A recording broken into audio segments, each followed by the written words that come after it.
17 বছর পর দেশে ফিরছেন বিএনপির ভারপ্রাপ্ত চেয়ারম্যান তারেক রহমানের স্ত্রী ডাক্তার জুবাইদা রহমান। দেশে ফেরার পর তার নিরাপত্তা নিশ্চিত করতে পুলিশের মহাপরিদর্শক বরাবর 4 স্তরে নিরাপত্তা চেয়ে একটি চিঠি দিয়েছে বিএনপি। চিঠিতে উল্লেখ করা হয়, শহীদ রাষ্ট্রপতি জিয়াউর রহমানের পরিবারের সদস্য এবং বিএনপির ভারপ্রাপ্ত চেয়ারম্যান তারেক রহমানের সহধর্মিণী হিসেবে ডাক্তার জুবাইদা রহমানের জীবন নিরাপত্তার ঝুঁকিতে রয়েছে।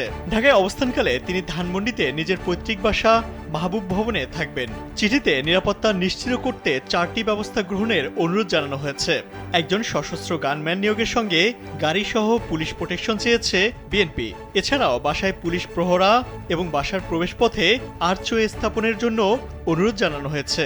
জানা গেছে, সোমবার বিএনপির চেয়ারপারসন বেগম খালেদা জিয়ার সঙ্গে লন্ডন থেকে দেশে ফিরবেন ডাক্তার জুবাইদা। তিনি ছাড়াও লন্ডন থেকে দেশে ফেরার পথে খালেদা জিয়ার সফরসঙ্গী থাকবেন আরাফাত রহমান কোকোর স্ত্রী সৈয়দা শর্মিলা রহমান।